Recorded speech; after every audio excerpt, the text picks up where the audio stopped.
Good morning. So ఈరోజు 3 అంశాల మీద మరి మనము దేవుని వాక్యాన్ని ధ్యానిద్దాం. Number 1, the word will also give us an increase mind. అంటే దేవుని వాక్యము మనకి అభివృద్ధి అనేటువంటి మనసును కూడా ఇస్తుందంట.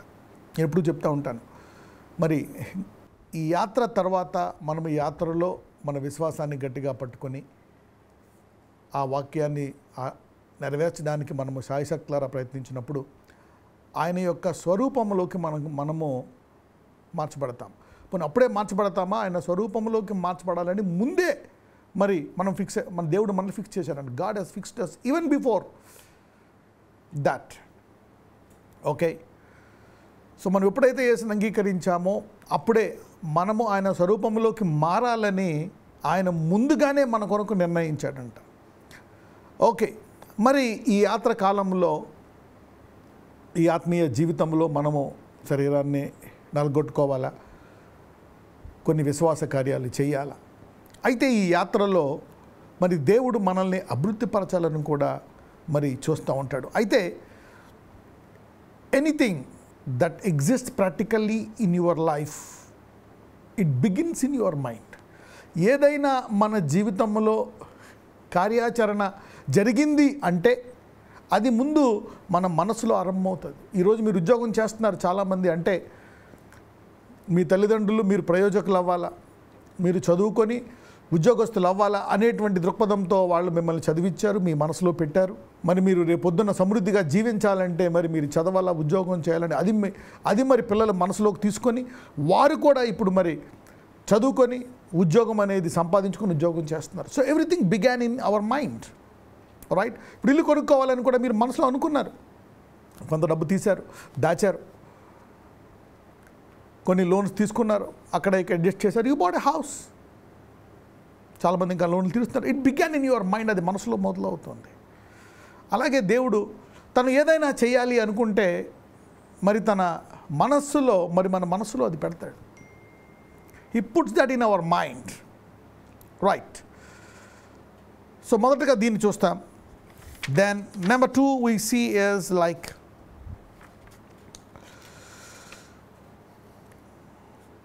your weakest long time stronghold will be broken in the same weakest place. అంటే ఎక్కడైతే నేను బలహీనుడను, నాకు ఈ ప్రాంతంలో బలము లేదు, నేను ఇక్కడ భయపడుతున్నాను, అది ఏదైనా అవ్వచ్చు, బలహీనత అవ్వచ్చు, ఆర్థికంగా అవ్వచ్చు, ఉద్యోగరీత్యా అవ్వచ్చు, కుటుంబరీత్యా అవ్వచ్చు, ఎనీథింగ్, ఆరోగ్యం అవ్వచ్చు, ఎనీథింగ్. ఏదైతే చాలా కాలం నుంచి ఇది మా యొక్క పితరుల నుంచి వస్తుంది, లేక నా నుంచి మధ్యలో మొదలైంది, ఇది నన్ను భయపెడుతుంది, నేను ఇక్కడ విజయం పొందగలనా లేదా అనే విషయంలో ఒకవేళ మనము భయపడుతున్నట్లయితే, భయం ఉన్నా కానీ విశ్వాసంలో మనము గనక కొనసాగుతున్నట్లయితే, ఆ భయాలతో ఆ వేదనలతో మనం విశ్వాసంలో వెళ్తున్నట్టయితే దేవుడు ఆ బలహీనమైనటువంటి ప్రదేశంలో, ఆ బలహీనమైన చోట ఒకానొక రోజు అదే చోట ఆ బలహీనతను తీసివేసి నిన్ను బలవంతునిగా చేస్తాడు. He will break that strong hold, he will break that weakness in the weakest place, and that will be a testimony. ఇక నేను బలహీనుడిని, ఈ బలహీనత పోదని అనుకుని కూడా విశ్వాసంలో ముందుకెళ్ళిపోతుంటే దేవుడు ఆ బలహీనతను బలంగా మారుస్తాడు. దాని విషయమై ధ్యానిద్దాం. దాని తర్వాత 3వదిగా we will study about being patient in faith but not staggering. వాగ్దానం పట్ల ఓర్పుతో నిరీక్షణ కలిగి అవిశ్వాసముతో ఉండకుండా, ఒకవేళ ఇది నెరవేరదా అనేటువంటి మనస్సును జయించాలంట. ఓకే, మనకు ఒకసారి మనకేముండవు ప్రేయర్ పాయింట్స్. చాలామంది అంటారు ఏమి లేదండి, జస్ట్ అందరూ బాగుండాలని ప్రేయర్ చేయండి అంటారు. అంటే వాళ్ళకి క్లెయిమ్ చేయడానికి ఏమీ ప్రామిసులు లేవు, వాళ్ళకి దేవుడి గురించి పూర్తిగా తెలియదు, దేవుడు వాక్యం గురించి తెలియదు. ఏదో బాగున్నామండి ఇలా అనడానికి లేదు. దేవుడు ప్రతి ఒక్కళ్ళ పట్ల మరి చాలా గమ్యాలు కలిగి ఉన్నాడు. చాలామంది అట్లీస్ట్ ఏమీ లేకపోయినా ఇది అడగాల. దేవుడు ముందుగా నిర్ణయించినటువంటి ఆయన స్వరూపంలోకి నేను మార్చబడాలి కనుక నేను దాని విషయమై పొరపాటు చేయకుండా పరలోకంలో ఉన్నత స్థాయికి వెళ్ళాలని ప్రార్థించని అడగాలి, నీకు ఏది లేకపోతే. అది అందరికీ compulsory. That's the basic and most important. కాబట్టి ఎవరైతే ఏమీ లేదు అందరూ మంచిగా ప్రార్థన చేయాలంటే వాళ్ళకి దేవుడి గురించి తెలియదు, ఆయన వాగ్దానాల గురించి విశ్వాసం లేదు, ఆయన గురించి మరి ఏమీ పొందుకోలేరు కూడా. They cannot receive anything from God. అప్పుడప్పుడు మనము బలహీనపడిపోతాం విశ్వాసంలో. దేవుడు చెప్తున్నాడు, అలాగ బలహీన పడకుండా మరి నిలకడగల విశ్వాసంతో వాగ్దానం పట్ల నిరీక్షణ కలిగితేనే నెరవేరుతుందంట. అందరికీ ఉంటాయి వాగ్దానాలు, తీసుకుంటారు, మళ్ళీ మర్చిపోతారు ఒక వారం 2 రోజులు. But it's not like that. ఆ 3 అంశాన్ని కూడా మనం ధ్యానిద్దాం. Right, let's now first see this. మొదటిది, ఎలాగ అభివృద్ధి మనస్సు. దేవుడు నన్ను ఆశీర్వదిస్తాడు అనేటువంటి మనస్సు లోపల ఉంటుంది. అది లోపల మొదలవుతుంది అన్నమాట మనసులో. అప్పుడు మనం అవకాశాలు ఎత్తుక్కుంటాం, ప్రార్థిస్తాం. అప్పుడు అవకాశాలు దేవుడు చేతికిస్తాడు, దాన్ని మనము ఉపయోగించుకుంటాం. ఒకవేళ అభివృద్ధి అనేటువంటిది మనసులో లేదనుకోండి, అవకాశాలు వచ్చినా కానీ ఉపయోగించుకోలేము. You cannot take advantage of the opportunities. The earth is full of God's glory and riches. భూమి అంతా ఆయన సంపదలతోటి, ఆయన మహిమతో నిండి ఉందంట. ఆ పది కూడా ఉండొచ్చు. But earth is full of riches and glory. అనేక మార్గాలు ఉన్నాయి. ఆయన భూమి మీద ఆదాము నవ్వను పెట్టి మీరు ఫలించి విస్తరించి అభివృద్ధి పొంది భూమిని నిండించండి అన్నాడు. Yes, he has put so many on this earth, packed so many things on this earth. ద్వితీయోపదేశ కాండం 12వ అధ్యాయం 20వ వచనం. నీ దేవుడైన యెహోవా తాను నీకిచ్చిన మాట చొప్పున నీ సరిహద్దులను విశాలపరిచిన తర్వాత నిశ్చయముగా మాంసము తినగోరి మాంసము తినదని అనుకొందువు, అప్పుడు నీకు ఇష్టమైన మాంసము తినవచ్చును. అంటే అందరు ఇక్కడ మాంసం తినాలనేటువంటిది మాత్రం కాదు ఆ సబ్జెక్ట్. ఇష్టమైతే తినవచ్చు, లేకపోతే కాయగూరలు తినవచ్చు, మీ ఇష్టం. రైట్, అయితే ఇక్కడ నీ దేవుడైన యెహోవా తాను నీకిచ్చిన మాట చొప్పున నీ సరిహద్దులను విశాలపరిచిన తర్వాత, అంటే ఇక్కడ దేవుడు ఇజ్రాయెల్కి ఒక వాగ్దానం ఇచ్చాడు. He gave them A promise to increase. ఇంగ్లీష్లో చూస్తే, when the Lord thy God shall enlarge the borders as he has promised thee. ఇక్కడ ఇజ్రాయెల్కి ఒక వాగ్దానం ఇచ్చాడు, నీ సరిహద్దులను నేను విశాలపరుస్తాను అని. God is given them A promise. మరి ఆ విశ్వాసానికి ఆయన బద్ధుడై ఉన్నాడు. మరి విశ్వాసము లేకుండా దేవునికి ఇష్టం అసాధ్యము. సరే, మనకు ఆ సామర్థ్యము లేకపోయినా, ఆ పరిస్థితి లేకపోయినా, మనము ఉన్నదానికంటే తక్కువగా దిగజారిపోయినా, ఆలస్యమైపోయినా, వయసు అయిపోయినా, వాగ్దానము ఆయన నెరవేర్చగలడు అని విశ్వాసం ఉంటే చాలు, దేవుడు నెరవేరుస్తాడు. God can do it. ఆ విశ్వాసాన్ని మనం కాపాడుకోవాలి. అయితే ఇక్కడ మనసులో ఎప్పుడైతే ఈ వాక్యాన్ని చదువుతామో, when we read the word, ప్రార్థన చేస్తామో, దేవుడు మరి మనల్ని విశాలపరుస్తాను అనేటువంటి వాగ్దానం ఇస్తాడంట. ఒక బీద విధవరాలు ఎలాగ ఆశీర్వదించబడ్డాదో చూసాం. మీలో అనేక మంది నేను చెప్పగలను, బీద విధవరాలు ఏమైందంటే యజమానురాలని మీరు అందరూ అనేక సార్లు అన్నారు. చూసారా, చదువు లేదు, భర్త లేడు, పరిస్థితులు బాగాలేవు, కరువు, దేశమంతా కరువులో ఉంది. రాజగృహంలో కూడా సమృద్ధి గల ఆహారము ఉందో లేదో తెలియదు. కానీ ఈ స్త్రీ తన విశ్వాసముతో మరి బహుగా ఆశీర్దించబడ్డది. You see that. అంటే మనసులో ఉండాలి, ఫెయిత్ ఎన్లార్జెస్ యువర్ బార్డర్. ఇది కేవలం ఐశ్వర్యం విషయంలోనే కాదు, అన్ని రంగాల్లో, ఉన్నత చదువుల్లో, ఉద్యోగంలో, కుటుంబంలో, జీవితంలో, గృహంలో, నీ వృత్తిలో, నువ్వు చేసే సహాయ కార్యక్రమాల్లో ఇంకా ఎక్కువ చేయాలని, నీ సేవలో ఇంకా ఎక్కువ చేయాలని, మంచి పనులు ఎక్కువ చేయాలని, నాట్ జస్ట్ ఎవ్రీ ఏరియా, ప్రతి దాంట్లో మరి దాని పట్ల మనకి మనస్సు ఉండాలి. దేవుడు ఇవ్వడానికి సిద్ధంగా ఉన్నాడు. Why don't we take that and have it in our mind. నీ దేవుడని యెహోవా తాను నీకు ఇచ్చిన మాట చొప్పున నీ సరిహద్దులను విశాలపరిచి. ఎప్పుడైనా దేవుడు ఒక వ్యక్తి దగ్గరికి వస్తే అతని సరిహద్దులను విశాలపరుస్తాడంట. మరి మనం చూసాం, ఓబేదెదోము ఇంట్లో మరి దావీదు ఆ మందసాన్ని ఒక ఎద్దుల బండి మీద, చక్కటి మరి కొత్త ఎద్దుల బండి మీద తీసుకెళ్తున్నప్పుడు అది మరి అది జారిపోయి పడిపోతున్నప్పుడు ఒక వ్యక్తి పట్టుకున్న వ్యక్తి చనిపోతాడు. అప్పుడు భయపడి దాన్ని ఓబేదెదోము ఇంట్లో పెడతారు. మరి ధర్మశాస్త్ర ప్రకారం చూస్తే దాన్ని లేవీడే ముట్టుకోవాలా, లేవీడే దానికి పని చేయాలా, లేవీలు తప్ప ఎవరు ముట్టుకున్నా చనిపోతారు అనేటువంటి వాక్యాన్ని వాళ్ళు చదువుకోలేదు, మర్చిపోయారు. సౌలు దాని మీద కేంద్రీకరించలేదు. దావీదు తర్వాత మరి ప్రవక్తల్ని, అక్కడ ఉండేటువంటి యాజకుల్ని అడిగి గ్రంథాలు తీసి మరి దావీదు అరే యాజకులే ఉండాలా, మరి ఆ యాజకులు లేవీలై ఉండాలా అని చెప్పి వాళ్ళు ఆటోమేటిక్గా మరి ఉపదేశంలో ఇంట్లో పెట్టినప్పుడు 3 నెలల్లో ఉపదేశము సరిహద్దులను విశాలపరుస్తాడు దేవుడు. అతను అడగడు, ఇతను అడగడు. మరి అతను అడగడు, ఒకవేళ దేవుడు కూడా మరి ఆటోమేటిక్గా చేసేస్తాడు. ఆయన సన్నిధి, హిస్ ప్రజెన్స్ ఒకటి గుర్తుపెట్టుకోవాలి, God's presence will enlarge your borders. నీ ఒక్కదానివే కష్టపడుతున్నావా తినడానికి? దేవుని సన్నిధితో ఉంటే నువ్వు తినగా కనీసము ఒకరికో ఇద్దరికో కూడా పెట్టే సామర్థ్యము దేవుడు నీకు ఇస్తాడు. You can even go to that extent. ఎవరైతే ఈరోజు వాక్యం వింటున్నారో మీరందరూ ఈ మనస్సు కలిగి దేవుడు మిమ్మల్ని విశాలపరచును గాక. You need to have this in mind. ద్వితీయోపదేశ కాండము 19:8 చదువుకుందాం. మరియు నీ దేవుడైన యెహోవా నీ పితరులతో ప్రమాణము చేసినట్లు ఆయన నీ సరిహద్దులను విశాలపరిచి నీ పితరులకు ఇచ్చేదనని చెప్పిన సమస్త దేశమును నీకు ఇచ్చిన ఎడల నీవు నీ దేవుడైన యెహోవాను ప్రేమించుచు నిత్యము ఆయన మార్గములలో నడుచుటకు నేడు నేను నీకు ఆజ్ఞాపించిన ఈ ఆజ్ఞలన్నింటినీ అనుసరించి నడుచుచు ఈ 3 పురములు కాక మరి 3 పురములను ఏర్పరచుకునవలెను. రైట్. నా what God is giving ఇజ్రాయెల్కి ఏం చెప్తున్నాడు ఇక్కడ 8వ వచనంలో? And if the Lord thy God enlarge the coast as he has sworn unto the fathers and give thee all the land which he promised to give unto the fathers. మరియు నీ దేవుడైన యెహోవా నీ పితరులతో ప్రమాణము చేసినట్లు ఆయన నీ సరిహద్దులను విశాలపరిచి. సో దేవుని వద్దకు ఎవరైనా వస్తే ఆయన రక్షిస్తాడు, పాపాలు కడుగుతాడు, మనల్ని స్వస్థపరుస్తాడు, బాగు చేస్తాడు. మరి యాత్ర అంతా మనల్ని మరి నీతిమంతులుగా పరిశుద్ధంగా ప్రేమ ద్వారా తీర్చాలని మనకి ట్రైనింగ్ ఇస్తాడు, ఓపికతో. మరి తల్లి కంటే ప్రేమగా మనల్ని నడిపిస్తాడు. మరి యాత్రలో మరి తల్లి కూడా తనంతటా తాను ఈ పిల్లోడు పైకి వెళ్ళి నాకంటే బాగా ఆశీర్వదించబడాలా అని తల్లి కూడా సంతోషిస్తుంది. అలాగే దేవుడు కూడా ఎన్లార్జ్. చాలామంది మేము చేసాం బ్రదర్, 10 ఏళ్ళు అయిపోయింది, ఇంకా పరిస్థితి దిగజారిపోయింది. 5 ఏళ్ళు అయిపోయింది, మేము 3 నెలలు చేసాం. బ్రదర్ మేము 20 సంవత్సరాలు చేసాం. నేను చెప్పిన, మీరు ఒకవేళ 1 నెల చేసి దాన్ని ఆపేసిన సమయం వచ్చినప్పుడు దేవుడు దాన్ని జ్ఞాపకం చేసి మళ్ళా నేను జ్ఞాపకం చేసి అది నెరవేరుస్తాడు.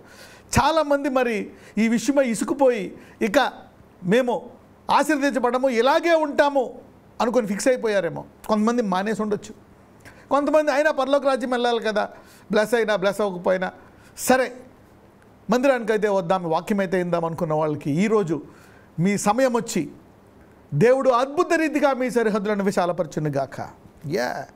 సమ్టైమ్స్ యూ ఫేస్, యాకోబు అనుకోలేదు, ద టైమ్ హెస్ కమ్. అద్భుత రీతిగా దేవుడు చేసేసాడు. అలాగా అనేక మంది రాజుల జీవితంలో చేశాడు. He did it. ఇక జరగదో అనుకున్నారు, చేశాడు. అయితే ఈరోజు చాలామంది జ్ఞాపకం చేస్తున్నాడు. ఆ ప్రార్థన ఆపేసి సంవత్సరం అయిందా, 2 ఏళ్ళు అయిందా, 10 ఏళ్ళు అయిందా, 20 ఏళ్ళు అయిందా? మరి ఒక్కొక్కసారి దేవుడిచ్చినటువంటి వాగ్దానం ఇజ్రాయెల్కి 1800, 1900 సంవత్సరాల తర్వాత నెరవేరింది. God is so faithful in his promise. Have an enlarge mind. చాలామందికి మరి అది విషయంలో ఆపేశారేమో. చేస్తున్న వాళ్ళు దాని విషయమై ఆపొద్దు. నీ స్థితిగతులను చూసి, నీ పరిస్థితిని చూసి వాగ్దానం మీద ప్రార్థన చేయొద్దు. నా దేవుడికి సమస్తం, నీకు ఎంత అప్పుల్లో ఉన్నా, ఎంత ఘోరముగా ఉన్నా నా దేవునికి సాధ్యమనే విషయంలో ఆ వాక్యాన్ని నీవు నమ్మాలి. 119వ కీర్తన 32, 190th Psalm verse 32. నా హృదయమును నీవు విశాలపరచినప్పుడు నేను నీ ఆజ్ఞల మార్గమున పరిగెత్తెదను. Okay. I will run the way of the commandments when thou shalt enlarge my heart. నా హృదయమును నీవు విశాలపరిచినప్పుడు నేను ఈ ఆజ్ఞల మార్గమును పరిగెత్తుతాను.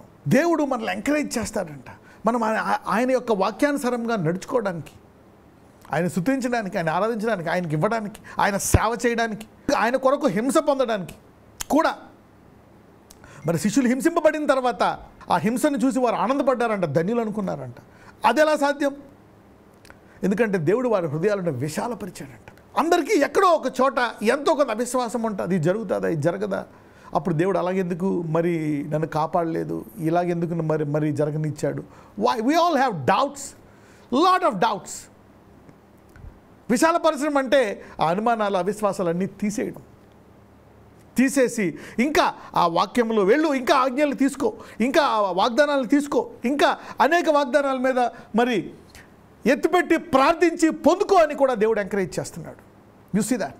నా హృదయం నీవు విశాలపరిచినప్పుడు నీ ఆజ్ఞల మార్గమును పరిగెత్తెదను. God want to enlarge our heart. మనం ఎప్పుడైతే దేవుని వద్దకు వస్తామో, ఆసక్తి కలిగి ఉంటామో, మన ఆశను వాగ్దానముల మీద, ఆయన వాక్యం మీద, ఆయన రాజ్యం మీద ఆశను పెంచుతాడంట. లోకము యొక్క భ్రష్టత్వం మీద, దాని మీద నెమ్మదిగా ఆశలు తగ్గించేస్తాడు ఆయన. God enlarges our heart to love him more. ఎందుకు విశాలపరచడము? ఆయన ఇంకా ప్రేమించడానికి, ఇంకా ఆనందంగా ముందుకు వెళ్ళడానికి. He enlarges our heart. లూకా 6:38, లూక్ 6:38. క్షమించుడి, అప్పుడు మీరు క్షమింపబడుదురు. ఇయుడి, అప్పుడు మీకు ఇయ్యబడును. అణచి కుదిలించి దిగజారునట్లు నిండు కొలుతను మనుషులు మీ ఒడిలో కొలుతురు. మీరు ఏ కొలతతో కొలుతురో ఆ కొలతతోనే మీకు మరలా కొలవబడునని చెప్పాను. చూడండి, అస్తమానం ఇవ్వడమే కాదు, ఒక కాలం వస్తుంది దేవుడు అణిచి కుదించి దిగజారునట్లు నిండు కొలతతో మనుషులు మన ఒడిలో పోస్తారంట. అవకాశాలు వస్తాయి. So there is a time, maybe this is the time for some people. చాలామంది అనుకుంటారు, మేము దేవుడికి ఇస్తూనే ఉన్నాం, 6 నెలల నుంచి ఇస్తున్నాం, సంవత్సరం నుంచి ఇస్తున్నాం, 10 సంవత్సరాల నుంచి ఇస్తున్నాం, 20 సంవత్సరాల నుంచి మరి మామ మోసం చేస్తున్నా దేవునికి ఇస్తూనే ఉన్నాడు. ఆ గొర్రెలు తనకు వచ్చిన దాంట్లో మరి కొన్ని తీసుకొని మరి బలిస్తూ ఉన్నాడు యాకోబు. ఆ కొండ మీదకి తీసుకెళ్ళి, అక్కడ ఆ రాయి మీద తీసుకెళ్ళి, మరి ఓకే నాకు ఇంతే వచ్చిందా, నాకు 20 మేకలు రావాల్సినవి 10 మేకలే వచ్చాయి, 50 మేకలు రావాల్సినవి ఈసారి 10 వచ్చాయి, అయినా నేను దేవునికి ఇస్తాను. అందులో ఒక మేక తీసుకొని మరి బలిస్తున్నాడు యాకోబు. మరి అతను డిస్కరేజ్ అవ్వలే. ఎన్ని మోసాలు జరుగుతున్నా ఇస్తానే ఉన్నాడు అలాగా. మరి 20 సంవత్సరాల తర్వాత మనం చూస్తే గొప్పగా అతనికి వచ్చేసింది. తన మామ కంటే బహు సమృద్ధి గలవాడైపోయాడు. చాలామందికి అణిచి కుదించి దిగజారునట్లు నిండు కొలతతో మరి పొందుకునే కాలం ఈరోజు ఆరంభమవునుగా. So God is telling this is time for some people. చాలామందికి ఇది పొందుకునే కాలం. కొంతమంది పొందుకున్నారు. అణిచి కుదించి దిగజారినట్లు నిండు కొలతతో మనుషులు పోస్తారని. So there is a time to receive, a time to receiving time. Enlarge. ఎఫెసీలు 3:20, Ephesians 3:20.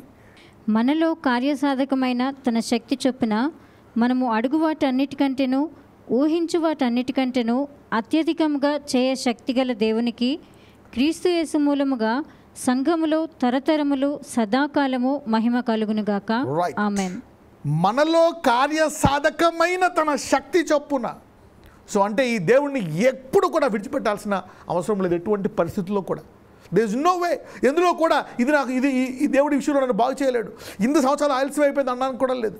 His grace will stretch it, extend it, heal it, repair it, perfect it, restore it even 6 times 7 times. ఆయన కృప నేను స్వస్థపరుస్తుంది, బాగు చేస్తుంది. కోల్పోయిన వాటిని 2 రెట్లు 3 రెట్లు 7 రెట్లు 10 రెట్లు కూడా ఇచ్చేస్తుంది నీ విశ్వాసం చెప్పండి. So his grace covers everything. అందరూ ఆ కృప గురించి చెప్తే పాడైపోతారు అనుకుంటే అది కూడా డీల్ చేసాం. ఆయన కృప ఏం చేస్తా కూడా చూసాం మనం. సో ఇక్కడ మరి మనము యేసుని నమ్మినప్పుడు పరిశుద్ధాత్మ కూడా ఉన్నాడు మనలో, మన జీవితకాలం అంతా ఉంటాడు. మరి ఆయన ఒక లోపల కార్యసాధకం చేస్తాడంట. హీ విల్ వర్క్ ఇన్ లోపల పని చేస్తాడు. ఎలా పని చేస్తాడంట? నువ్వేమన్నా అడిగావనుకో నీకు ఇంకా ఎక్కువ రావాలని చూస్తాడంట. నువ్వు ఇంత రావాలని ఆలోచించావనుకో అంతకంటే ఎక్కువ రావాలని పని చేస్తాడంట. You see that now. So he works more than you work. మనలో కార్యసాధకమైన శక్తి చొప్పున మనము అడుగు వాటికంటే ఊహించు వాటికంటే అంతే. మనం ఎక్కడ కనీసం అడగాల, ఊహించాలా, కొంత పని అయితే చేయాలా, కొంత విశ్వాసాన్ని అయితే మనం చూపించాలా. ఎప్పుడు సనుక్కొని దేవుడు ఏం చేశాడు, వాళ్ళు ఇలాగా వీళ్ళ ముందు అయిపోయారు, ప్లస్ వీళ్ళు ఎలా అయిపోయింది, నాకు ఎలా అయిపోయింది, ఓకే ద పిటి పార్టీ. జాలి, మన కష్టాలు చెప్పుకుంటే తగ్గుతాయి. కరెక్టే, చెప్పుకోండి కష్టాలు, బాధలు చెప్పుకోండి, ప్రార్థన, సో ఇతరులని మరి ఆశ్రయించండి. కానీ ఇక్కడ చూస్తే కొంత విశ్వాసం అయితే దేవుడికి కావాలంట. ఆ గడ్డు పరిస్థితుల్లో, ఆ బాధల్లో, వేదనలో అడుగు, కొంచెం విశ్వాసం చూపించి వాగ్దానం పట్ల ప్రభువా ఇది నెరవేరుస్తానన్నావు, ఇది ఇంకా నెరవేర్చలేదు, 2 సంవత్సరాలు అయిపోయింది, 2 దశాబ్దాలు అయిపోయిందని కూడా అడగవచ్చు నువ్వు. సో అడగడం అనేది ఒక విశ్వాసం. ఆ వాగ్దానం నెరవేరితే ఎలాగుంటుందని ఊహించుకోవడం ఒక విశ్వాసం. ఎందుకంటే దేవుడు నమ్మదగిన వాడు కదా, దానికంటే గొప్పగా చేస్తాడంట పరిశుద్ధాత్మ. So there is power in us. మనందరిలోనే పరిశుద్ధాత్మ. ఎవరైతే ఇప్పుడు దాకా అనేక విషయాలు అడిగారో, ఊహించుకున్నారో, ఈ రోజు నుంచి ఆ పరిశుద్ధాత్మ ఇంకా గొప్పగా కార్యసాధకము చేసి మీరు అడిగినవి, మీరు ఊహించినవి వాటికంటే ఎక్కువగా ఆశీర్వదించబడుతుంది గాక. somebody's time begins today. చాలా మందికి ఇది ఆల్రెడీ ఆరంభం అయిపోయింది, బ్లెస్ అయిపోయారు. కొంతమందికి ఈరోజే ఆరంభం అవుతుంది. For somebody it is beginning today. Now unto him that is able to do exceeding abundant, చూడండి, now unto him that is the power. మనలో పరిశుద్ధాత్మ చేయడానికి మనకు చూడండి, మనం ఎప్పుడు కూడా అది లేదు ఇది లేదు. అప్పుడప్పుడు మనం చెప్పాలి, నీలో పరిశుద్ధాత్మ పనిచేయను కాక. sometimes you have to bless people. Let the Holy Spirit work in you properly and powerfully. Of course, he will always work. He is powerful. He is a proper spirit. He will always work properly. But we should make it work. మనం ఎంతో కొంత విశ్వాసం చూపించాలా, వాగ్దానం పట్టుకొని ప్రార్థన చేయాలా, అడగాల, అప్పుడప్పుడు స్తుతించాలా, అప్పుడప్పుడు అది నెరవేర్చినందుకు థ్యాంక్స్ ప్రభు అని వందనాలు కూడా చెల్లించాలా. So there is in us. ఎందుకు ఈ వాక్యం చెప్తున్నానంటే మీలో అలా చేయడానికి సిద్ధంగా ఉన్నారు. అయితే మీరు బేసిక్గా కొంచెం అడగాల, కొంచెం ఊహించుకోవాలా, వాగ్దానం పట్ల కొంచెం స్తోత్రం చెప్పాలా. అంటే మనలో పరిశుద్ధాత్మ ఉంది అందరిలో, ఇలా చేయడానికి సిద్ధంగా ఉంది. అంటే మరి ఈ యాత్రలో ఎంతమంది మరి నీవు అడుగు వాటికంటే ఊహించి వాటికంటే గొప్ప. చాలామంది అంటారు, ఈ దేవుడు ఏం చేశాడు లోకంలో, అరే నాకు చదువు లేదు, నాకు ఉద్యోగం లేదు, నాకు అది లేదు, నాకు బ్యాక్గ్రౌండ్ లేదు, నాకు ఇందులో ఇది రాదు ఇది రాదు. కరెక్టే, కానీ నీ లోపల అందుకే for every pain, for every lack, for every problem you have a promise. For everything that you are going, that you are facing any friction or trouble, God has a promise. మనకుండే ప్రతి సమస్యకి, ప్రతి బాధకి, ప్రతి వేదనకి, ప్రతి శోధనకి, ప్రతి గండానికి ఒక వాగ్దానం అయితే దేవుడు పెట్టేశాడు బైబిల్లో. Go search it and take it. అందుకే చూసారా, అది ఆ పరిశుద్ధాత్మ లోపల అలా పనిచేయడానికి సిద్ధంగా. That is the nature of the Holy Spirit. మరి ఇది దేవుని యొక్క ఆత్మ యొక్క గుణం అంట, ఇది దైవ లక్షణము.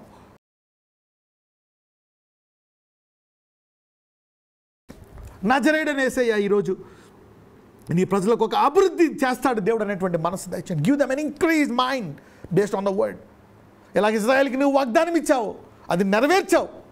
వారిని సిద్ధపడండి, నేను చేస్తానన్నా చాలామంది సిద్ధపడలేదు, కానీ సిద్ధపడిన వారిని ఆశీర్వదించావు. అదే కాదు, ఇక ఈ బలహీనత ఇంతే అనుకున్న వారిని ఆ బలహీనతను తీసివేసి భయాన్నే భయపెట్టావు.